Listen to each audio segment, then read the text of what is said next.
Hi YouTube, Neil from RMC has a new Trash to Treasures series about the Packard Bell Executive Multimedia. My dad gave me this, which was his PC back in about 1996. He gave it to me last year and it's been up in the attic. I've been meaning to do something with it. So I thought, well, what better time than having a look at it. It's absolutely filthy. I'm going to try cleaning it with a cloth. It's yellowed really badly, so it'll need a retro bright. And this plastic cover here, the clips broke a long time ago, so my granddad used to have some tape over it, and he ended up putting a screw in it and on that side as well to keep it in place. So yeah, let's give it a go. So here's the top case, very grubby. It's also yellowed.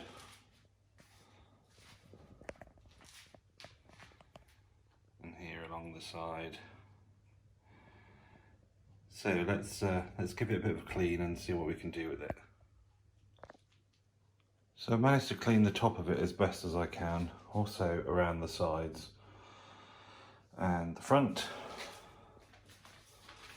But unfortunately it's still very stained. I can't get some of the marks off, but it's looking a lot better than it did. And I don't actually mind touching it. It's still just a little bit damp at the moment. Let's go and plug it in and see if it works. Alright, before we turn it on, I thought we'd have a quick look on the inside. So, I've obviously upgraded the cables at some point. We have a LG DVD-ROM from 2003. And then underneath, I probably can't get to it, but there is the hard drive just in there. I don't remember what the size of it is. I upgraded the processor, and this one has a fan on it. So this is the 200 megahertz Pentium. And then moving around here, there's a riser card that comes out of the motherboard just there. And it gives you 2 PCI slots and 3 ISA slots. So in the top slot we have, the bottom slot we have a Sound Blaster card. And then we have this one in the middle just here. This is a VGA card. I don't remember which one it is. It's probably an ATI thing. And at the top we have a USB card. It's probably USB 1.1. So there's the processor there. A little cable coming off to the motherboard to power it. And then inside here, this is where the 4 banks of memory are. So we have 2 lots of 16 and then 2 lots of 32. Sorry about the shaking here. Let me try and brace it. Next to the memory, we have the IDE connections to the motherboard. And yeah, so this was upgraded quite a bit actually. I'm using my natural keyboard and my Microsoft Home mouse because I don't have the original mouse. I do have the original keyboard. Let me just grab it. Here is the original keyboard, and it has yellowed horrendously. If you see there the Packard Bell logo and the FN menu key next to it, that's the original colour. So the keyboard is also filthy because it's been stored in an attic for years, and the plastic has yellowed. So I'm guessing they didn't use a very good quality plastic for cost saving measures, and that's why it's yellowed quite so badly. It wasn't even in sunlight, it was in a bag. So here's the Microsoft Home mouse. Now I wanted one of these for years. We had a Microsoft CD sampler. Not only did it have the natural keyboard on, which I'm quite accustomed to typing on, I've been typing on one for years, But I love the design of this mouse. And if you look, this button here, the main left button, looks a bit like a house. And where the cable connects, it looks like a chimney. So I love that. Ergonomically, it's terrible. And it's a serial mouse. So you can get an adapter to plug it into PS2, but I use it on serial because the PC has serial, parallel, PS2 for keyboard and mouse. It does have VGA on board, but because I've plugged in the graphics card there, that actually isn't in use. So I'm going to get rid of this horrendously yellowed keyboard and go back to my nice white natural keyboard. So let's put it back together and turn it on. Right, so it's actually been a few hours since the cleaning part of this video. And that's because with any retro project that I attempt, there's always some kind of problem. Now, the machine boots absolutely fine, but the graphics card that I put in, this one here, I've obviously used it for another project the last time I used this machine. I think it was to try running Rhapsody on Intel because Windows ME refused point blank to install the driver for this. And I found a couple on the internet, but I didn't have very much success getting it to run. It seems to conflict with the onboard video, which I can't seem to disable in the BIOS. So it basically moans that it can't do multi-monitor support. So I've taken the graphics card out, we're using the onboard graphics, which is fine for this purpose. The second thing is the audio has decided to stop working. So inside there's a ISA Sound Blaster sound card, and for some reason I'm just not getting any audio. So I've tried installing some drivers and I've basically given up. So what I want to do is I just want to do a quick overview of this machine. So if we look in system properties, it's funny, it's still registered to my granddad, who's passed away about 10 years ago. The memory has been upgraded from the 16 megabytes that this machine came with to 96.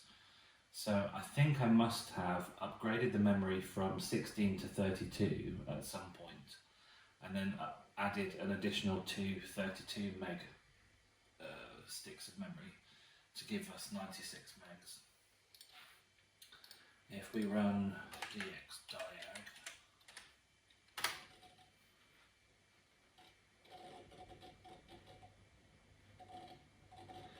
we've got an Intel Pentium 200, but it's also got the MMX instructions and a very loud hard drive, which the original came with a 1275 megabyte drive, so 1.2 gigs, and I've upgraded this to a 4 gig drive. So there's currently only 747 megs free, and I've obviously got a load of junk on there. There's some spreadsheets and things that were created from 2004. Yeah, it ended up being used by my granddad, and he primarily used it for Excel. The reason why it's running Windows ME is the original hard drive died, I think, or there was a problem with Windows and we didn't have the installation media. So I ended up going to the market in West Bromwich, because there was a computer store there, and I asked if they had a Windows 98 CD, because that's what we ran on ours. Originally it came with Windows 95, but we upgraded it to Windows 98. He didn't have one, and he sold me I think it was for about £5, it was a copy of Windows ME. So I managed to reinstall Windows ME. The graphics card didn't work, so I had to dial up to the internet and download the graphics card driver. That worked fine in Windows 95 and 98, but unfortunately Windows ME, they stripped off a lot of the older drivers.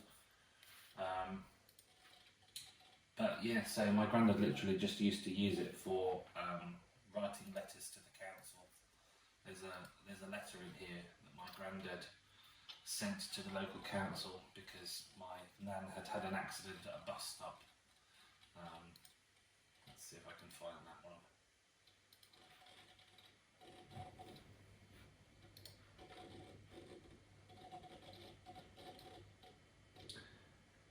So my granddad wrote this letter on the computer. He wasn't a touch typist, so I should imagine it took him quite a while. But this machine, it has a lot of memories for me because my dad met my stepmum on AOL, on the online dating. We had a Digital Equipment Corporation PC, well I had. Complicated story, but I didn't live with my dad and my sister at the time. My mum had left when I was 9. So I had the digital PC, and my dad bought this one for him and my sister. And this is the first computer that we ever used to go onto the internet, and it had a 28.8 BPS modem, which was also a sound card, and we had the big 17-inch monitor with the speakers on, and we had the microphone and all the buttons, basically exactly what was shown on RMC's latest video. I used to send files backwards and forwards between my computer and this PC over dial-up, so I would dial into this machine and we'd transfer files backwards and forwards. Had an FM radio, so we could listen to the radio with the built-in speakers, which were terrible. But also, I think I've mentioned before, I first heard about BOS from a cover CD from a magazine here in the UK called PC Plus, and this is the first machine I ever tried BOS on. I also did a video a little while ago about getting a copy of the cover CD that came with the magazine, and I thought I'd just give it a quick go. I've already written the bootloader to a floppy. I've upgraded the optical drive. It's incredibly loud. So let's just do a quick reboot.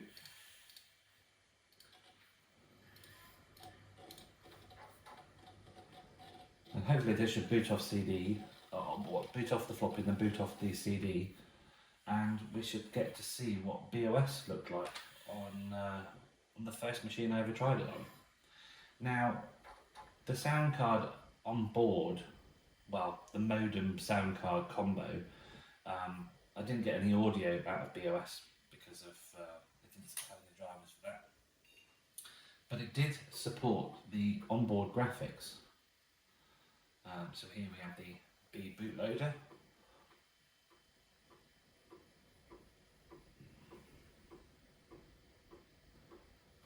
Now, I made copies of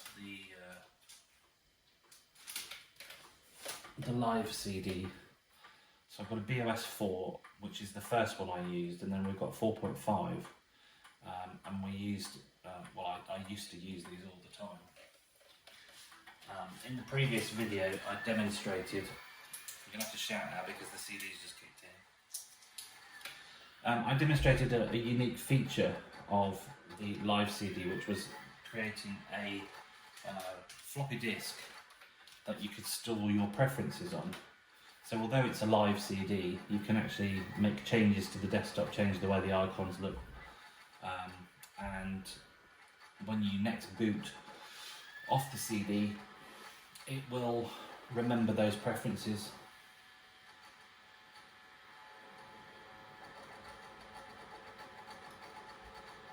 So the CD-ROM that used to be in this machine was an 8-speed one. What did Neil call it? An octo-speed CD-ROM. This is a DVD-ROM. I think probably it was just a spare one that we had, or I had, and I put it in this machine. The machine isn't really capable of playing back DVDs or anything, and it might have been that things like Britannica, the encyclopedia my dad bought on CD, perhaps it might have been on DVD, and my granddad ended up using it, so perhaps he might have needed the DVD. Let's just auto-adjust the monitor.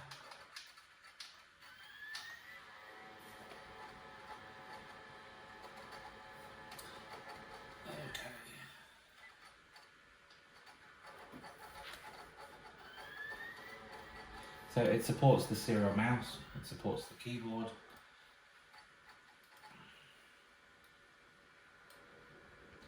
I'm going to put the desk bar down the bottom because I prefer it down there.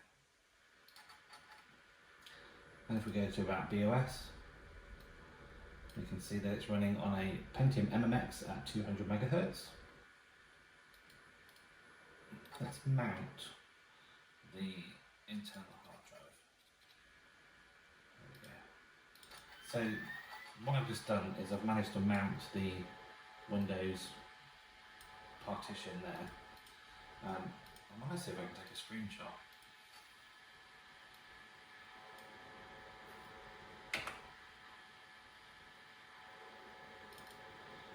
Now I don't know whether or not you can do that off the live CD because I don't know where it will try and store it. Normally it tries to put it in your home directory, but obviously the home directory is read-only. Yeah, I don't think perhaps you can do it. That's a bit of a shame. Anyway, so there's the about screen, and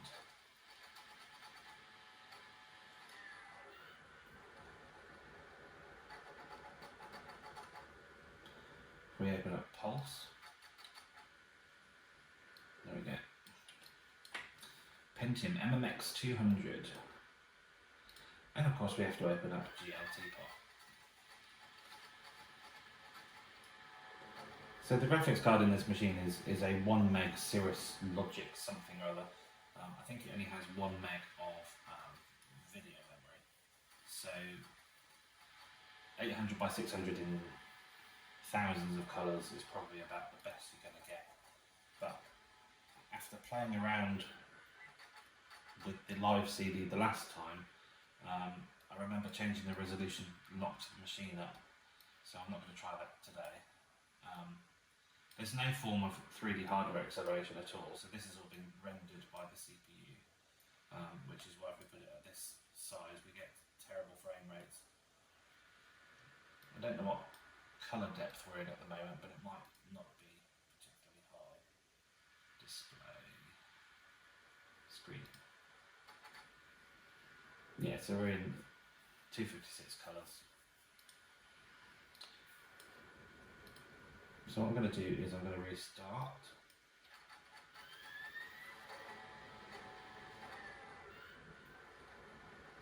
Because I don't really want the CD-ROM to be whining away for the rest of the video.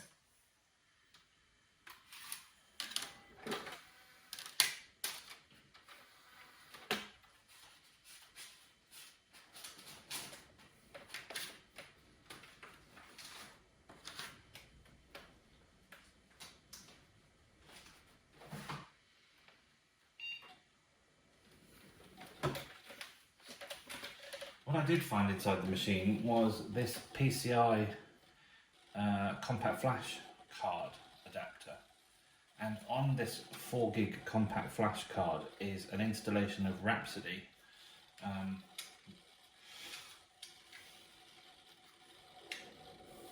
which I wanted to test because Action Retro had put an image on Macintosh Garden, so I wrote that to my compact flash card, and this boots Rhapsody, and that's what I needed the graphics card for, because the onboard video on here, Rhapsody doesn't support it. Rhapsody supports this one. Now it's supposed to support it in, I think this has got 4 meg, well it says 4 MB on the back, so I'm guessing it's 4 megabytes. So that should be enough to run 1024x768 in millions of colours, but every time I change the display preferences in Rhapsody, of course you have to reboot, it's not dynamic on the fly. It would only boot in grayscale. So at the moment it's running 640 by 480 in 256 colours, and that's what that's for, but that's for perhaps another video. Now these machines, they were bundled with loads and loads of software, Microsoft Works, Encarta, that kind of stuff, and these machines don't have any sort of internet connectivity other than dial-up, and well, dial-up was expensive back in the day, so a lot of the time I would spend browsing the CDs that came with the computer. But I don't have any of that in installed on here at the moment because this was just a quick reinstall to get my Grandad back up and running. I have subsequently found a Restore Media CD. I might take an image of the hard drive or reformat this and try and reinstall the original version of Windows that came with this machine, which is Windows 95. I prefer 98, but we might give that a go. But yeah, there's just a quick overview of this machine and why it means so much to me. It's a generic beige box, not anything particularly special, but because of the upgrades that I've done and who had this machine, it does bring back a lot of memories for me. So I thought I'd just give you a quick demo. We turned it off. It doesn't automatically power down, you actually have to physically turn it off. The hard drive's gone to sleep, but the fan and everything's still running. So yeah, anyway, enough of me rambling. Thanks for watching. Hope to see you in the next one.